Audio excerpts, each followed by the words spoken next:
कोरबा तहसील के नारंडा स्थित Dalmia cement company में 25 February 2026 को सल्फ्यूरिक एसिड टैंकर अनलोडिंग के दौरान हुए औद्योगिक हादसे की तत्काल जांच करने की मांग शिवसेना जिला प्रमुख बंडू हजारे व युवराज धानोरकर ने की।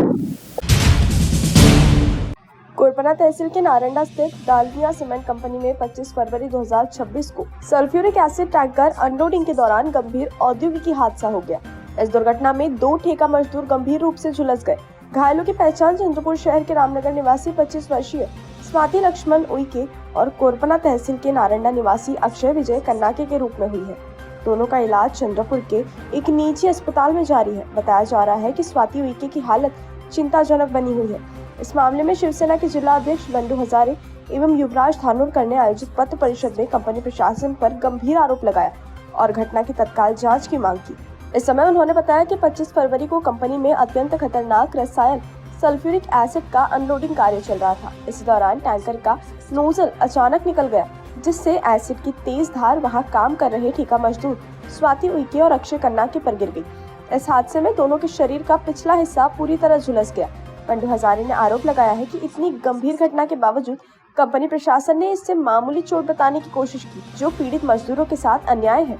उन्होंने मांग की है कि दोनों घायलों को कंपनी की ओर से 50-50 लाख रुपए की आर्थिक सहायता दी जाए और उनके परिवार के साथ न्याय किया जाए। उन्होंने चेतावनी देते हुए कहा कि यदि 7 दिनों के भीतर उचित निर्णय नहीं लिया गया तो शिवसेना शिंदे गुट की ओर से कंपनी के गेट के सामने लोकतांत्रिक तरीके से आंदोलन किया जाएगा। प्रशासन को सौंपे गए ज्ञापन में कई प्रमुख मांगे भी रखी गई है। इसमें जिला स्तर पर उच्च स्तरीय स्वतंत्र जांच समिति गठित करना, फैक्ट्री निरीक्षक, श्रम विभाग, MPCB तथा आपदा प्रबंधक विभाग द्वारा संयुक्त जाँच करना, SOP, PPE वितरण, सेफ्टी ऑडिट रिपोर्ट और CCTV फुटेज जब्त करना शामिल है। इसके अलावा घायल मजदूरों को तत्काल आर्थिक सहायता और कानूनी मुआवजा देने, दोषियों के खिलाफ मामला दर्ज करना, पूरे प्लांट का त्वरित सुरक्षा ऑडिट कर रिपोर्ट सार्वजनिक करने की भी मांग की गई है। उन्होंने यह भी मांग की है कि प्रत्येक घायल मजदूरों को कम से कम 50 लाख रुपए का मुआवजा, संपूर्ण चिकित्सा खर्च कंपनी द्वारा वहन किया जाए, उपचार अवधि में पूरा वेतन दिया जाए, स्थायी विकलांगता की स्थिति में अतिरिक्त विशेष मुआवजा दिया जाए तथा परिवार के लिए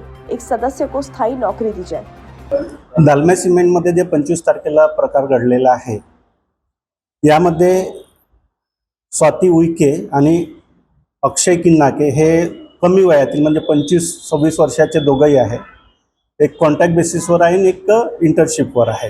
म्हणजे कॉलेज मार्फत ती मुलगी लागली आहे आणि MSc करत आहे।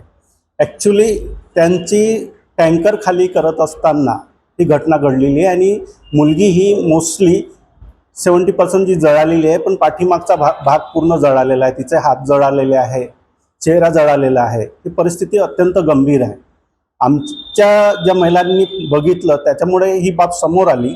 त्यानंतर जे सुधीर भाऊंनी अधिवेशनामध्ये विचारलं, प्रश्नाचे उत्तर विचारण्यात आलं, तर अधिकाऱ्यांनी जो शासनाला अभिप्राय दिला याबद्दल की किरकोळ घटना असल्यामुळे ती दाबण्याचा प्रयत्न केला। तर हे दाबण्याचा प्रयत्न जो झाला त्यामुळे आम्हाला आज पत्रकार परिषद घ्यावी लागली आणि यामध्ये आमची डिमांड जे बंडूभाऊनं सांगितलेलं आहे की त्यांना 50 लाख रुपये प्रति व्यक्ती, परमनंट नोकरी आणि मेडिकलचा संपूर्ण खर्च, आणि जेव्हापर्यंत ते मेडिकलमध्ये किंवा घरी असेल त्याचा पूर्ण पगार देण्यात यावा, ही आमची मागणी आहे।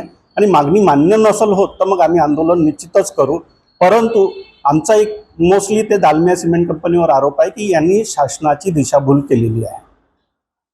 ॲक्च्युली 25 फेब्रुवारीला जे नारंडाचं इथं जे डालमिया कंपनी आहे जी कोरबा तालुक्यामध्ये आहे, त्याच्यामध्ये एक कंत्राटी कामगार स्वाती लक्ष्मण उइके आणि अक्षय विजय कन्नाके यांच्या ॲसिड पडल्यामुळे मुली 75% भाजली आणि मुलगा पण त्या 50 किंवा 40% भाजलेला आहे।